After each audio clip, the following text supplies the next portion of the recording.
Sini anakku, anak cantik, sini.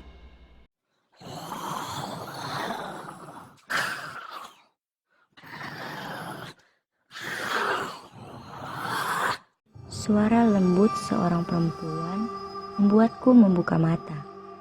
Entah sosok yang tadi berubah atau ini sosok yang lain. Ada perempuan cantik menghampiriku dan menjulurkan tangannya ke arahku.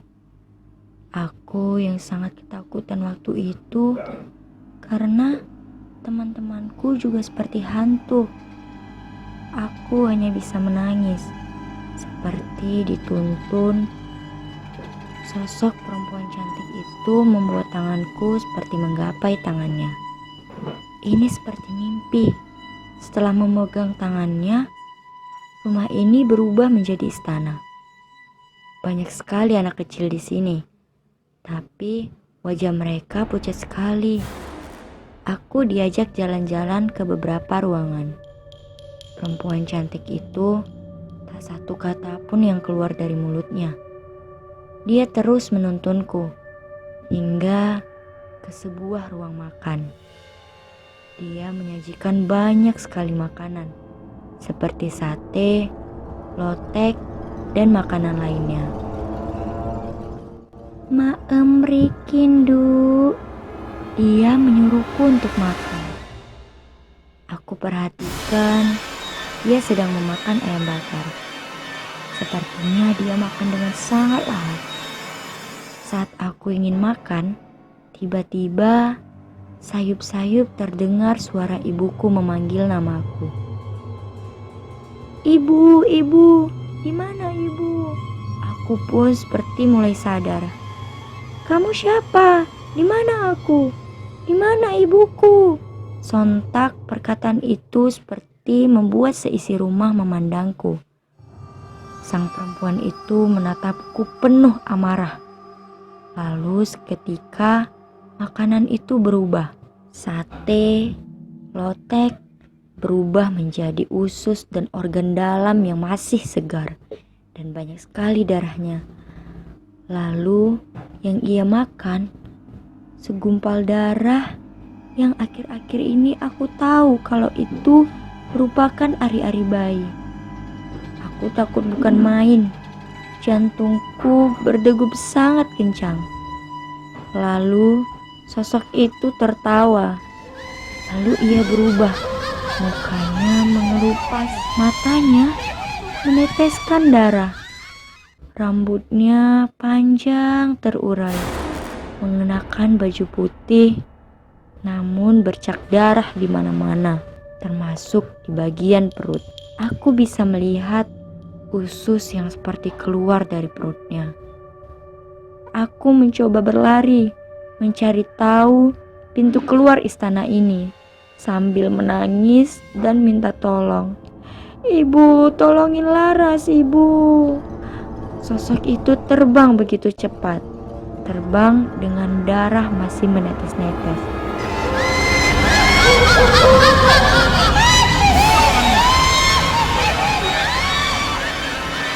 Suaranya sangat mengganggu gendang telingaku.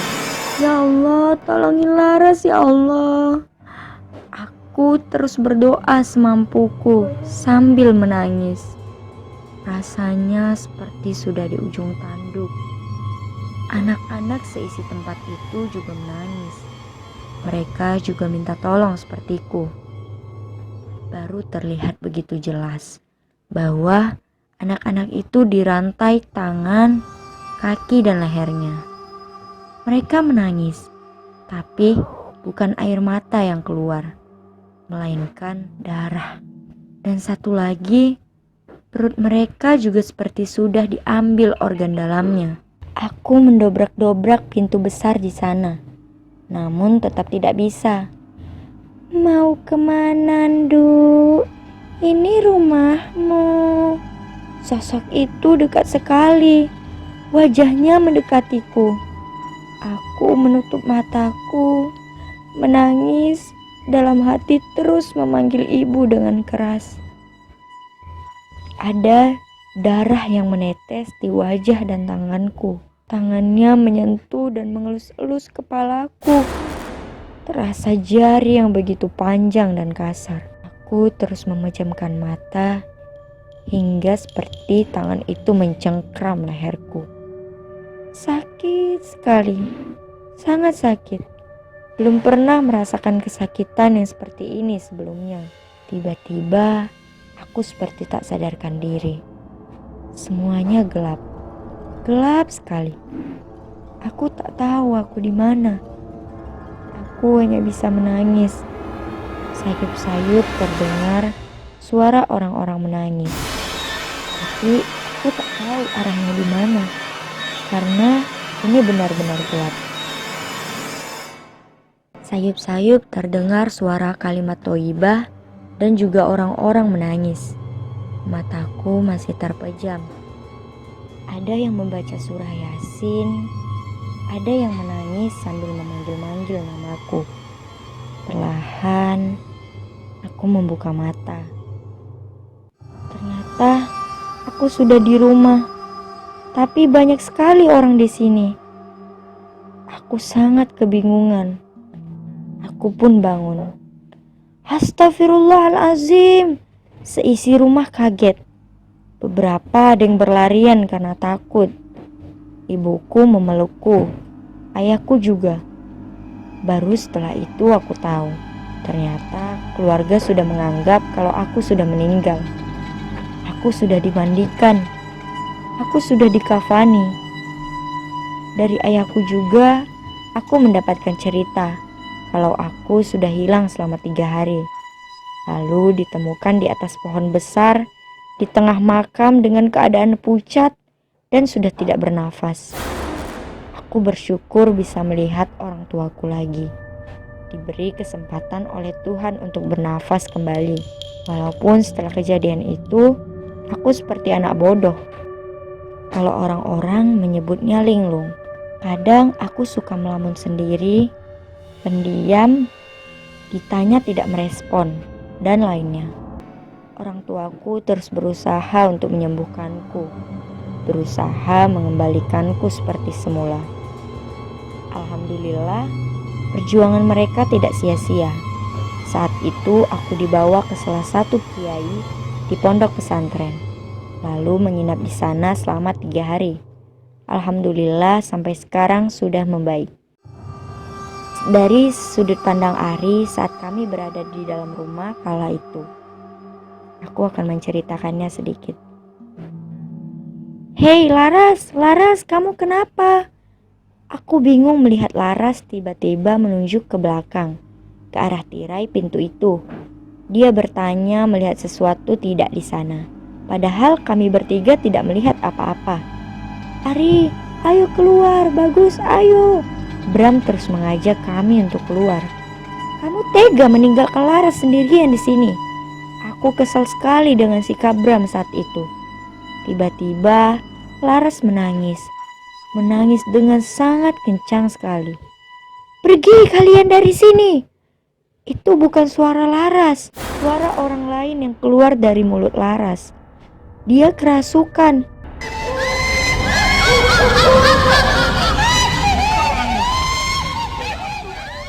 Ari, Laras kerasukan, Ri. Ini gimana? Bagus pun panik. Kita semua panik. Tiba-tiba meja yang ada rodanya terjatuh dengan sendirinya. Kami pun sontak berlari membuka pintu, meninggalkan Laras sendirian di kamar itu. Ari, ini gimana? Mau lapor ke orang tuanya Laras apa enggak? Sambil membasuh air hujan di wajahnya, Bagus melontarkan pertanyaan untukku. Tapi kalau lapor, kita semua kena. Pasti dimarahin sama orang tua kita. Bram, kamu milih Laras selamat apa enggak sih? Udah kita bilang ke ayahnya Laras saja. Mending kita dipukulin, dihukum orang tua kita daripada Laras kesurupan gak ada yang nolongi di rumah kosong itu. Aku mencoba meyakinkan Bagus dan Bram. Setelah kami sampai ke rumah orang tuanya Laras, kami menceritakan semuanya. Lantas ayah dan kedua paman Laras pergi ke rumah kosong tersebut. Bagus pun mengadu ke ayahnya. Sebagai RT pun beliau ikut ke sana. Namun setelah masuk ke rumah itu, Laras sudah tidak ditemukan. Tidak ada tanda-tanda Laras ada di sana. Kami bertiga kena marah ayah Laras dan orang tua kami juga. Bahkan si Bagus harus menjalani hukuman diikat di pohon rambutan teras rumah seharian karena lalai dan juga maling mangga. Pak RT memang terkenal tegas dan galak. Beberapa cara telah ditempuh. Setiap malam di rumah Laras diadakan berdoa bersama. Dari ke kiai sampai ke orang pintar pun telah dilakukan. Namun belum ada hasil. Aku selalu sedih saat melihat Ibu Laras. Selalu menangis saat bertemu dengan kami. Beberapa hari kemudian, kami mendengar bahwa Laras ditemukan di atas pohon besar di tengah makam di desa kami, dalam keadaan sudah meninggal. Akan tetapi, bangun lagi sebelum disolatkan.